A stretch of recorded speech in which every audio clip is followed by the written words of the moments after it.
Good morning all of you. This is 12th class biology, chapter 12, biotechnology applications, and this is lecture number 1 of this chapter. In today's lecture you will study about biotechnological applications in agriculture, benefits of genetically modified plants, and BT cotton. So these are some applications of biotechnology.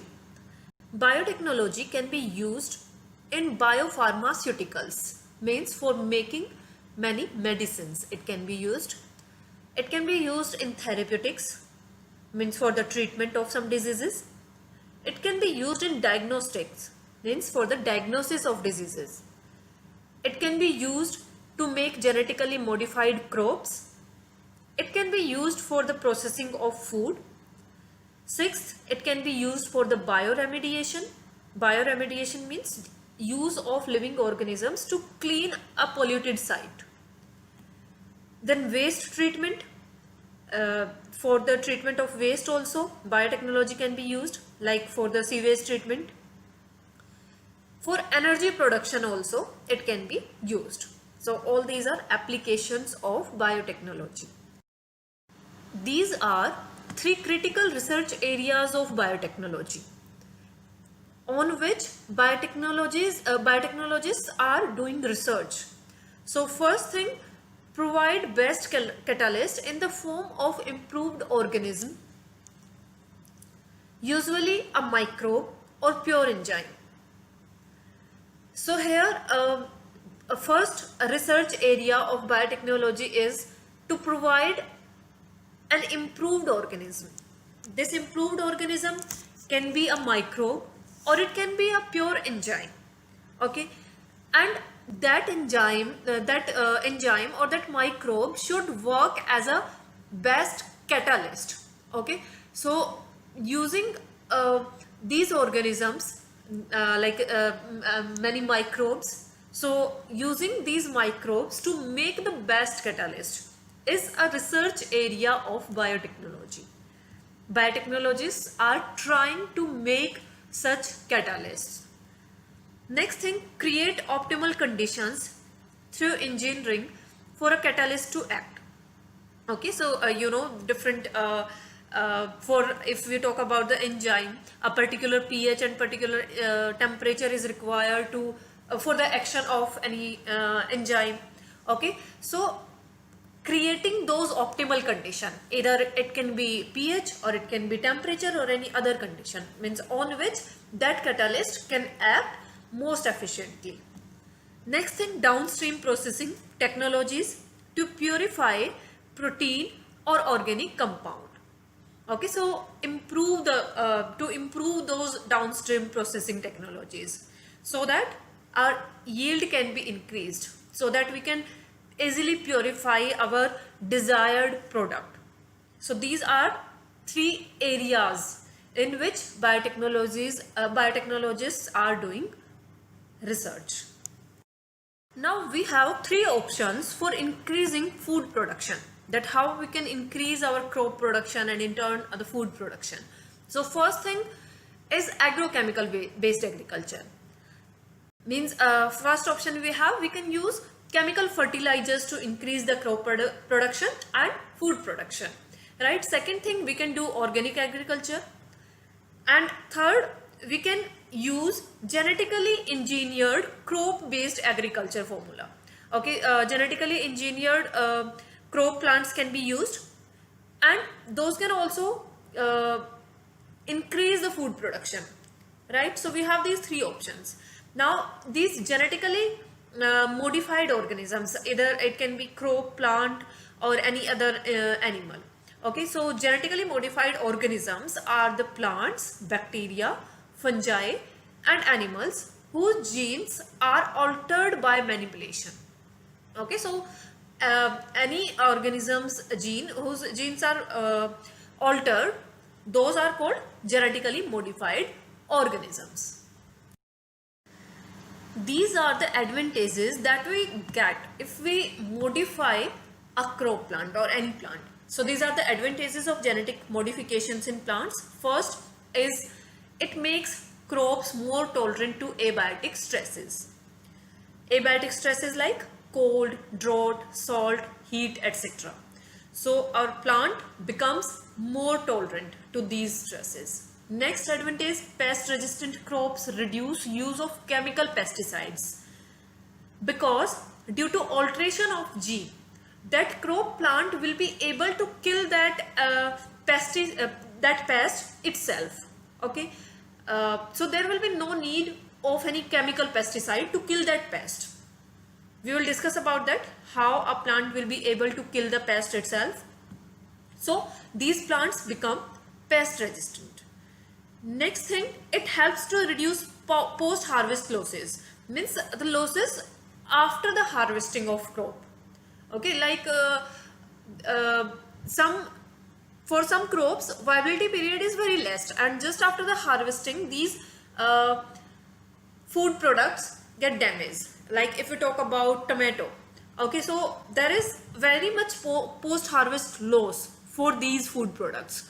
So by alteration of some genes, these post harvest losses can be reduced. Okay, we can genetically modify the tomato, and the viability period of the tomato will be longer than, right? So this is the reduction of post harvest loss in genetically modified plants. Next thing, it increases efficiency of mineral usage by plants, and due to which it prevents early exhaustion of soil fertility. What happens when the plants absorb minerals from the soil? There will be decrease in the fertility of that soil.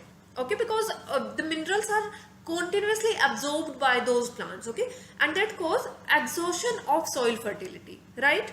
But these genetically modified plants are altered in such a manner that these can efficiently use the minerals. Okay, means these can grow, or these can show the better development with the usage of less minerals from the soil. Okay, that's why these genetically modified plants prevents the early exhaustion of soil fertility. Next advantage is it enhances nutritional value of food. For example, golden rice, which are vitamin A enriched rice. Okay, so with the help of biotechnology, by alteration of some genes, we can increase the vitamin A content in these rice, and in many other crop plants also it has been done. Next thing, GM is used to create tailor-made plants. Tailor-made plants are like in which genes are modified, okay, or genetically modified plants can also be called tailor-made plants, to supply alternative resources like starches, fuels, pharmaceuticals. All these resources can be supplied to industries by these tailor-made plants. Now we will discuss an example of genetically modified plant. So these are some pest resistant plants. Due to alteration of genes, these plants have been made resistant to the pest. So pest resistant plants act as biopesticide itself. It can kill the pesticide itself due to that modified gene. It reduces the need for insecticides or any of the chemical pesticide. For example, BT cotton, BT corn, this is BT cotton, you can see here cotton plant. BT corn, corn plant also has been modified, and the genetically modified plant is called BT corn, and also this modified cotton plant is called BT cotton. Okay, rice has also been modified, tomato, you can see here, potato, soya bean. So all these are pest resistant plants which have been modified. Their genes have been modified to make these plants resistant to the pest. So we will do one example of these pest resistant plant, that is of BT cotton. Okay, here word BT is for Bacillus thuringiensis. Okay, B for Bacillus, T for thuringiensis. So some strains of this bacteria, Bacillus thuringiensis, have proteins that kill insects like coleopterans, that are beetles, lepidopterans, tobacco budworm, armyworm also, and dipterans. Dipterans are flies and mosquitoes. Okay, all these types of insects, coleopterans, lepidopterans and dipterans, and you need to do these examples also, like coleopterans are beetles, lepidopterans are tobacco budworm and armyworm, and dipterans are flies and mosquito. Okay, so all these insects can be killed by a protein that is present inside this bacteria.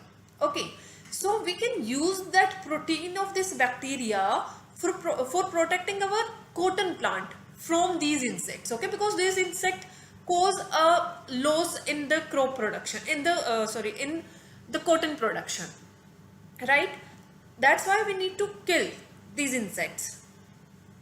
So Bacillus thuringiensis form a toxic insecticidal protein, and that name of that protein is, like we can say, that is Bt toxin. Okay, that protein is Bt toxin because this is from Bacillus thuringiensis. So toxin is Bt toxin. So that protein crystal is formed inside Bacillus thuringiensis during a particular phase of their growth, right? It does not kill the bacillus as it exists as an inactive protoxin. Okay, if we are saying that inside this bacteria a protein is present that can kill the insects, so this question may arise in your mind that then why this protein is not killing the bacteria itself? That is because that protein is formed inside that bacteria as an inactive protein. Okay, that protein exists as an inactive protoxin form. Okay, protoxin means prior to toxin form. Okay, that is not toxic, but it can make a toxin, right? So it is as inactive protoxin inside the Bacillus thuringiensis. What happens when an insect ingests the inactive toxin? It is converted into active toxin due to the alkaline pH of the gut which solubilize the crystal. Okay, what happens when any insect ingests that inactive toxin? Inside the gut of the inside the gut of that insect, pH is alkaline. Okay, alkaline condition is there, and that alkaline condition is suitable to convert that protoxin into toxic form. Okay, that's why that alkaline pH of the gut of that insect will solubilize the crystal, that crystal form of protein. Okay, that protoxin form of that protein is present in the form of crystals. Okay, and due to alkaline pH, those crystals will be solubilized. Now the toxin binds to the surface of midgut epithelium. So epithelial lining of the midgut, okay, means the digestive system. So this toxin now will bind to the epithelial lining of the midgut of insect, okay, and create spores in that epithelium of the midgut. Okay, so pores will be created, and due to creation of these pores, it causes cell swelling and lysis. Okay, means breakdown of the cells and death of the insect. So these pores are created, due to which there will be swelling of the cells, of the midgut cells, and breakdown of the cells will start. So the complete digestive system will be broken down, and it will cause the death of insect. So in this way, that useful property of that bacteria can be used for making a genetically modified cotton plant, and to use it as a pesticide or as an insecticide, you can say. Now the question is that how we are modifying our plant, the cotton plant. So Bt toxin genes were isolated from Bacillus thuringiensis. Okay, so these means the genes which are responsible for making that protein are first isolated from Bacillus thuringiensis, means from that bacteria, and incorporated into crop plants such as cotton, right? So with the help of biotechnology, these genes responsible for making that toxic proteins were incorporated into cotton plants. Most Bt toxins are insect group specific. Okay, means there are different genes which are responsible for killing different types of insects, right? The toxin is coded by a gene Cry1AC named Cry.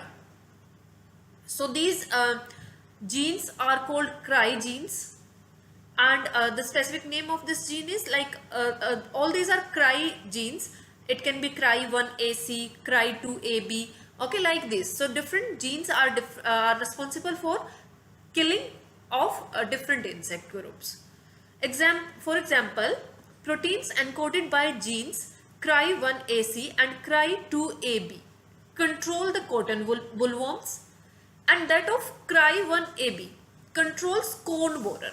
Okay, so you need to learn the name of these specific Cry genes, that which Cry gene is responsible for killing which insect, like Cry1AC and Cry2AB. These are controlling cotton bollworms, and Cry1AB is responsible for controlling cone borers. Okay, and because these Cry genes are making a toxic protein, so that protein name is also Cry proteins. Okay, so we get that Cry proteins from Bacillus thuringiensis, from the Cry genes of Bacillus thuringiensis, you can say.